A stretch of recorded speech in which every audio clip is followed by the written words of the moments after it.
ದೋಸೆನ ಮಾಡುವಾಗ ದೋಸೆ ಹಿಟ್ಟನ್ನು ಸ್ವಲ್ಪ ಜಾಸ್ತಿ ಅನ್ನೋಂಗೆ ಹಾಕ್ಕೊಂಡಿರ್ತೀವಿ. ಉಳಿದಿರುವಂಥ ದೋಸೆ ಹಿಟ್ಟಿಂದ ತುಂಬಾ ರುಚಿಯಾಗಿರುವಂತಹ ಒಂದು ರೆಸಿಪಿನ ಯಾವ ರೀತಿ ಮಾಡೋದು ಅಂತ ನೋಡೋಣ. ಇದನ್ನು ಮಾಡಲಿಕ್ಕೆ ಮೊದಲು ನಾನಿಲ್ಲಿ ಉಳಿದಿರುವಂತಹ ದೋಸೆ ಹಿಟ್ಟನ್ನು ತಗೊಂಡಿದ್ದೀನಿ. ಇದಕ್ಕೆ ನಾನಿವಾಗ ಸಣ್ಣದಾಗಿ ಕಟ್ ಮಾಡಿರುವಂತಹ ಈರುಳ್ಳಿ, ಹಾಗೆಯೇ ಹಸಿರು ಮೆಣಸಿನಕಾಯಿ, ಕೊತ್ತಂಬರಿ ಸೊಪ್ಪು, ಹಾಗೆಯೇ ಕರಿಬೇವು ಸೊಪ್ಪನ್ನು ಹಾಕ್ಕೊಂಡಿದ್ದೀನಿ. ಎಷ್ಟು ಸಣ್ಣದಾಗುತ್ತೋ ಅಷ್ಟು ಸಣ್ಣದಾಗಿ ಕಟ್ ಮಾಡಿಕೊಂಡು ನೀವಿಲ್ಲಿ ಹಾಕ್ಕೊಳ್ಬೇಕು. ಇದಕ್ಕೇನೆ ಬೇಕು ಅಂದರೆ ಕ್ಯಾರೆಟ್ ತುರಿನೂ ಸಹ ನೀವಿಲ್ಲಿ ಹಾಕ್ಕೊಳ್ಬೋದು. ನಾನು ಮೊದಲೇ ಉಪ್ಪು ಹಾಗೆಯೇ ಸೋಡಾ ಪುಡಿನ ಹಾಕ್ಕೊಂಡು ತಗೊಂಡಿದ್ದೀನಿ. ಇವಾಗ ಚೆನ್ನಾಗಿ ಈ ರೀತಿಯಾಗಿ ಮಿಕ್ಸ್ ಮಾಡ್ಕೊಂಡು ತಗೊಳ್ಳಿ. ನೋಡಿ, ಹಿಟ್ಟು ಈ ರೀತಿಯಾಗಿ ಸ್ವಲ್ಪ ಗಟ್ಟಿ ಅನ್ನೋಂಗೆ ಇರಲಿ. ಇವಾಗ ನಾನಿಲ್ಲಿ ಹಂಚನ್ನು ಕಾಯ್ಲಿಕ್ಕೆ ಇಟ್ಟಿದ್ದೀನಿ. ಚೆನ್ನಾಗಿ ಕಾದ್ಮೇಲೆ ಸ್ವಲ್ಪ ನೀರನ್ನು ಈ ರೀತಿಯಾಗಿ ಚಿಮುಕಿಸಿ ಒಂದು ಕಾಟನ್ ಬಟ್ಟೆಯಿಂದ ಒರೆಸಿ ಹಾಕ್ಕೊಳ್ಳಿ. ಹಂಚು ಚೆನ್ನಾಗಿ ಕಾದ್ಬಿಟ್ಟಿರುತ್ತೆ. ಡೈರೆಕ್ಟಾಗಿ ಹಂಚಿಗೆ ಹಾಕಿಬಿಟ್ರೆ ದೋಸೆ ಎಲ್ಲ ಅಂಟ್ಕೊಂಡ್ಬಿಡುತ್ತೆ. ಹಾಗಾಗಿ ಇವಾಗ 2 ಚಮಚ ಆಗುವಷ್ಟು ದೋಸೆ ಹಿಟ್ಟನ್ನು ಹಾಕ್ಕೊಂಡು ದೋಸೆನ ಮಾಡ್ಕೊಳ್ತಾ ಇದ್ದೀನಿ. ಈರುಳ್ಳಿ ದೋಸೆ ಸ್ವಲ್ಪ ದಪ್ಪವಾಗೇ ಇರಲಿ, ಚೆನ್ನಾಗಿರುತ್ತೆ. ಇದು ಪೂರ್ತಿ ತೆಳ್ಳದಾಗೂ ಮಾಡ್ಲಿಕ್ಕೆ ಬರೋದಿಲ್ಲ, ಯಾಕಂದರೆ ಈರುಳ್ಳಿ, ಹಸಿರು ಮೆಣಸಿನಕಾಯಿ ಎಲ್ಲ ಹಾಕಿರ್ತೀವ ನೋಡಿ, ಪೂರ್ತಿ ತೆಳ್ಳದಾಗಿಯೂ ಬರೋದಿಲ್ಲ. ಹಾಗಾಗಿ ಸ್ವಲ್ಪ ಮೀಡಿಯಮ್ ಆಗಿ ನೀವು ಇದನ್ನು ಮಾಡ್ಕೊಳ್ಬೋದು. ನೋಡಿ, ಈ ರೀತಿಯಾಗಿ ಹಾಕ್ಕೊಂಡಾದ್ಮೇಲೆ ಇದಕ್ಕೆ ನಾನಿವಾಗ ಸ್ವಲ್ಪ ಎಣ್ಣೆನ ಹಾಕ್ಕೊಳ್ತಾ ಇದ್ದೀನಿ. ಎಣ್ಣೆ, ತುಪ್ಪ, ಬೆಣ್ಣೆ ಏನಾದರೂ ಹಾಕ್ಕೊಳ್ಬೋದು.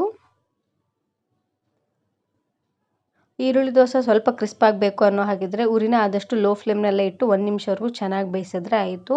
ಇವಾಗ ನೋಡ್ತಾ ಇರ್ಬೋದು, ಒಂದು ಸೈಡೆಲ್ಲ ಚೆನ್ನಾಗಿ ಬೆಂದಿದೆ. ಮತ್ತೆ ಈ ರೀತಿಯಾಗಿ ಹೊಳಿಸಿ ಬೇಯಿಸ್ಕೊಂಡ್ರೆ ಆಯಿತು.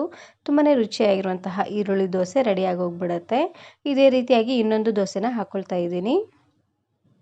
ಇದನ್ನು ನೀವು ಸಾಯಂಕಾಲ ಟೀ ಜೊತೆಗೆ ಏನಾದರೂ ತಿನ್ನಬೇಕು ಅಂತ ಅನ್ನಿಸ್ದಾಗ ಈ ರೀತಿಯಾಗಿ ಮಾಡಿಕೊಂಡು ಟೀ ಕುಡೀರಿ, ತುಂಬಾ ರುಚಿಯಾಗಿರುತ್ತೆ. ಇಲ್ಲಾಂದರೆ ಮನೇಲಿ ಮಕ್ಕಳಿದ್ದಾಗ ಅವಾಗವಾಗ ಏನಾದರೂ ತಿನ್ಲಿಕ್ಕೆ ಕೊಡಮ್ಮ ಅಂತ ಕೇಳ್ತಾರೆ. ಆ ಟೈಮಲ್ಲಿ ಇಂಥ ದೋಸೆನ ಮಾಡಿಕೊಡಿ, ತುಂಬಾ ಇಷ್ಟಪಟ್ಟು ತಿಂತಾರೆ ಅಂತಲೇ ಹೇಳ್ಬೋದು. ಇದ್ರ ಜೊತೆಗೆ ನಾನಿವತ್ತು ಶೇಂಗಾ ಚಟ್ನಿನ ಸರ್ವ್ ಮಾಡ್ತಾ ಇದ್ದೀನಿ. ಶೇಂಗಾ ಚಟ್ನಿನ ಯಾವ ರೀತಿ ಮಾಡೋದು ಅಂತ ಆಲ್ರೆಡಿ ವಿಡಿಯೋ ಅಪ್ಲೋಡ್ ಮಾಡಿದ್ದೀನಿ. ವಿಡಿಯೋ ನೋಡಿಲ್ಲ ಅಂದರೆ ಈ ವಿಡಿಯೋ ಕೊನೆಯಲ್ಲಿ ಹಾಕಿರ್ತೀನಿ, ನೋಡಿ ಚೆಕ್ ಮಾಡಿ.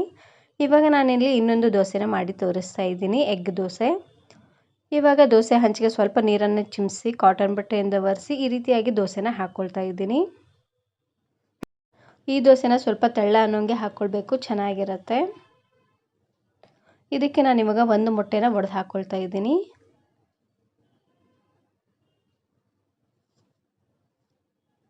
ದೋಸೆನ ಹಾಕುವಾಗ ಉರಿನ ಪೂರ್ತಿ ಲೋ ಫ್ಲೇಮ್ನಲ್ಲೇ ಇಟ್ಟು ಹಾಕ್ಕೊಳ್ಬೇಕು, ಇಲ್ಲಾಂದರೆ ಬೇಗ ಬೆಂದುಬಿಡುತ್ತೆ. ಹಾಗಾಗಿ ಇದಕ್ಕೇ ಸಣ್ಣದಾಗಿ ಕಟ್ ಮಾಡಿರುವಂತಹ ಈರುಳ್ಳಿ, ಹಾಗೆಯೇ ಕೊತ್ತಂಬರಿ ಸೊಪ್ಪು, ಕರಿಬೇವು ಸೊಪ್ಪನ್ನು ಹಾಕ್ಕೊಳ್ತಾ ಇದ್ದೀನಿ.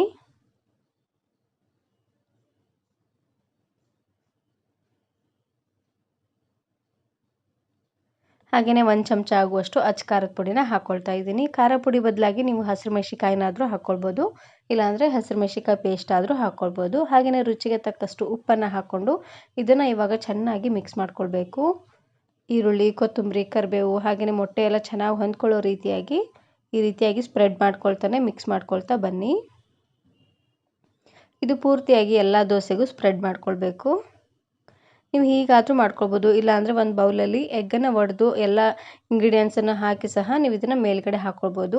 ನಿಮಗೆ ಯಾವ ಥರ ಈಸಿ ಆಗುತ್ತೋ ಆ ಥರ ನೀವು ಇದನ್ನು ಮಾಡ್ಕೊಳ್ಬೋದು. ನೋಡ್ತಾ ಇದ್ದೀರಲ್ವ, ಈ ರೀತಿಯಾಗಿ ನೀಟಾಗಿ ಸ್ಪ್ರೆಡ್ ಮಾಡ್ಕೊಂಡು ತಗೊಳ್ಳಿ. ಇವಾಗ ಇದಕ್ಕೆ ಮೇಲ್ಗಡೆ ಸ್ವಲ್ಪ ಎಣ್ಣೆನ ಹಾಕ್ಕೊಳ್ತಾ ಇದ್ದೀನಿ. ಈ ಎಗ್ ದೋಸೆನ ಮಾಡುವಾಗ ಉರಿನ ಪೂರ್ತಿ ಲೋ ಫ್ಲೇಮ್ನಲ್ಲೇ ಇಟ್ಟು ಮಾಡ್ಕೊಳ್ಳಿ, ಚೆನ್ನಾಗಿ ಬರುತ್ತೆ. ನೋಡಿ, ಒಂದು ಸೈಡೆಲ್ಲ ಚೆನ್ನಾಗಿ ಬೆಂದಾಗಿದೆ. ಮತ್ತು ಇವಾಗ ಈ ರೀತಿಯಾಗಿ ಹೊಳಿಸಿ ಬೇಯಿಸ್ಕೊಳ್ತಾ ಇದ್ದೀನಿ.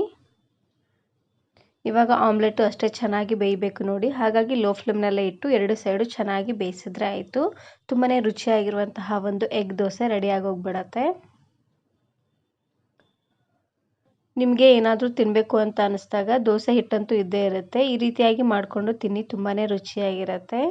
ಈ ವಿಡಿಯೋ ಇಷ್ಟ ಆದರೆ ಈಗಲೇ ಒಂದು ಲೈಕ್ ಬಟನನ್ನು ಕ್ಲಿಕ್ ಮಾಡಿ, ಫ್ರೆಂಡ್ಸ್ ಆ್ಯಂಡ್ ಫ್ಯಾಮಿಲಿ ಜೊತೆಗೆ ಶೇರ್ ಮಾಡಿ. Thank you. Thanks for watching.